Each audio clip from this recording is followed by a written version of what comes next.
Marhaba. Hi, I am Dr. Asif Sharif, and welcome back into our journey into the Middle East or the Fertile Crescent. I hope that you have watched previous episodes. If not, you can go back and watch them anytime. Today, I'm going to tell you another exciting story of the Fertile Crescent civilizations, the Hitties, the Phoenicians, and the Greeks of the Middle East. So, welcome into episode 4.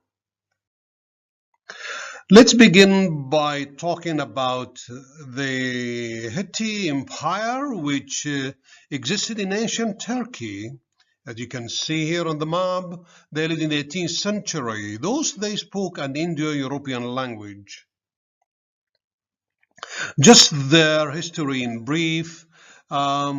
The Hittites were a nation of warriors. They lasted only 440 years.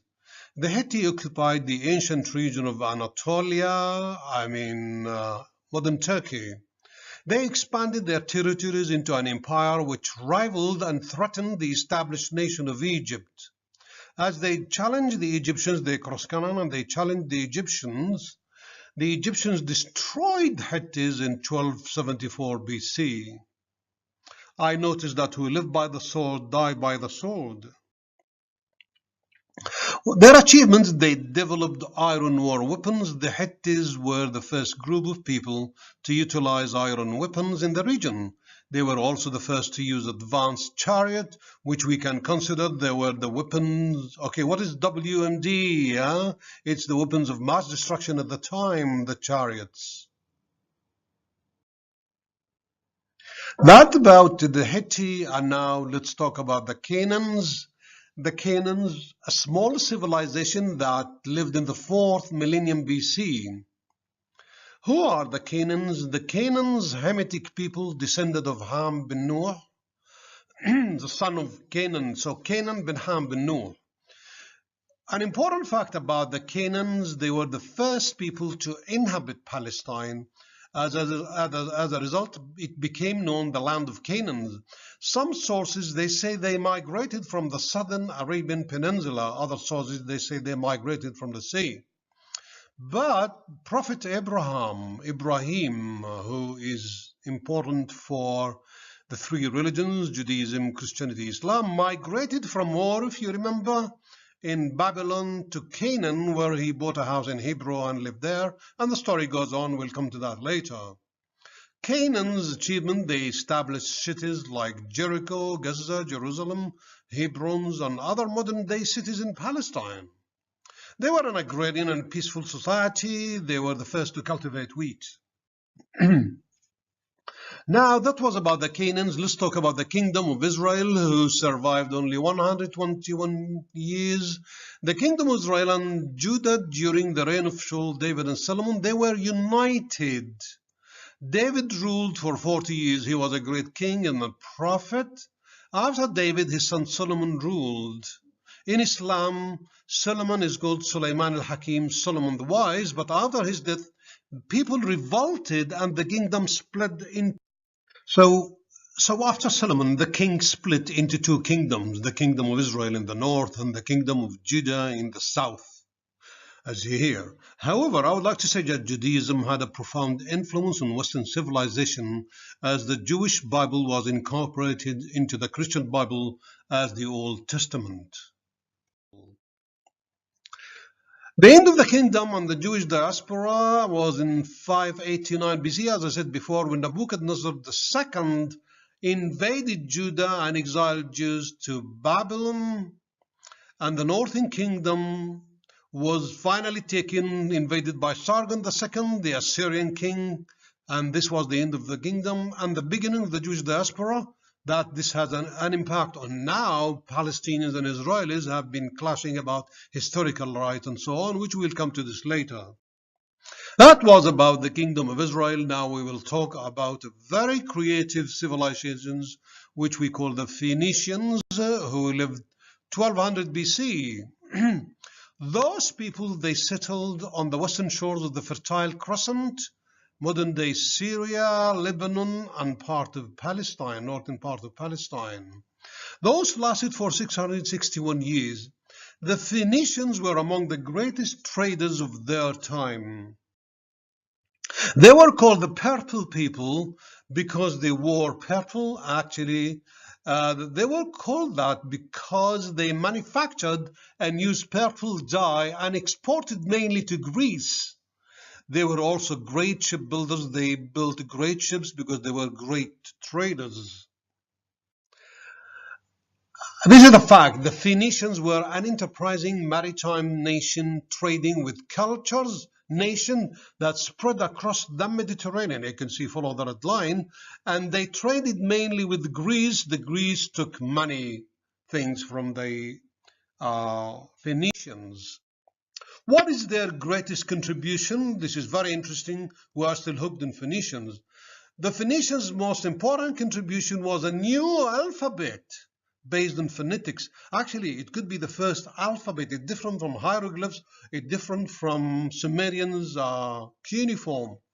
The Phoenicians' alphabet for the first time attached the letter symbols to sounds, phonetics. We still use the Phoenician alphabet today. So how their alphabet evolved? Let's look at this. This is, if you remember, I talked about the Canaanite A. This is the Phoenician A, and the Greeks took the Phoenicians, of course, and they developed, this is the Greeks A, and finally we ended up in what is English A now. So look at A, B, C, all came from Phoenicians. They were a great nation, and we are indebted to them. Thank you, Phoenicians.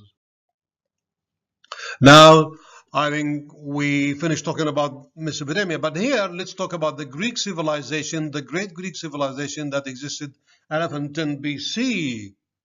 Now, this civilization lasted only 350 years because from the view of historians, it ended with the death of Alexander the Great in 323.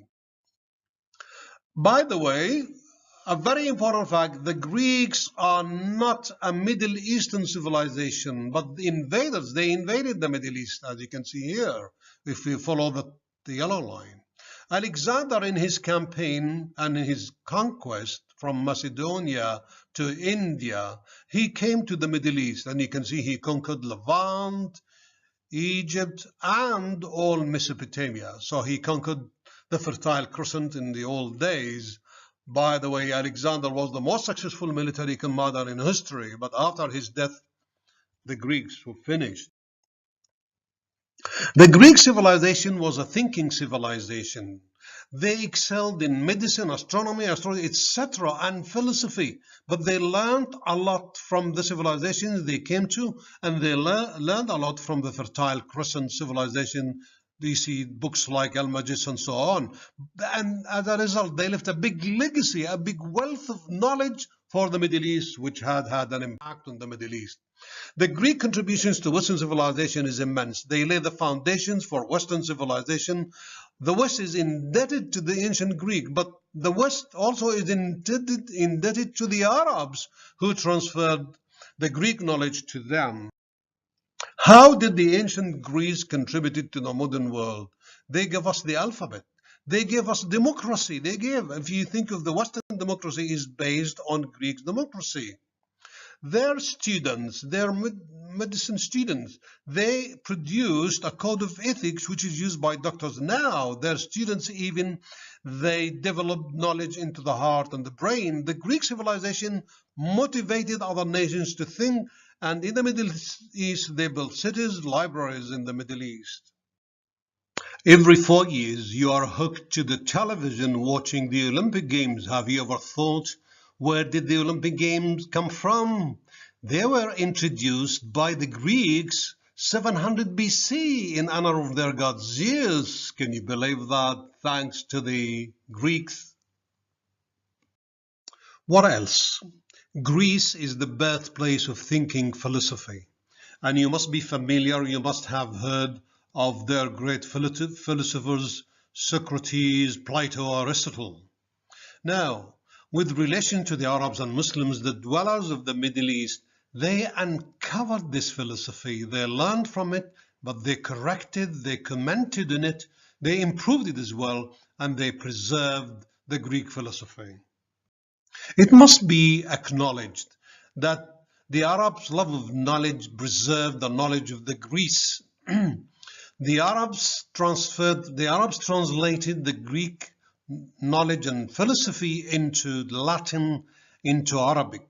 And it must be said that it's this recovery and translation into Latin allowed the Western world to know the works of the great Greek philosophers and thinkers. It must be acknowledged that if the Arabs did not translate the Greeks' great legacy, it would have been lost because Europe at the time was wallowing in dark ages. This is the end of episode 4 or story number 4, talking about the Greeks and other civilization. Hope you have enjoyed it. Please tell your friends if you have. If you didn't, don't tell anyone, okay? Anyway, hope to see you in episode 5 about the Persians, the Romans, and the rise of Islam. See you there. Bye.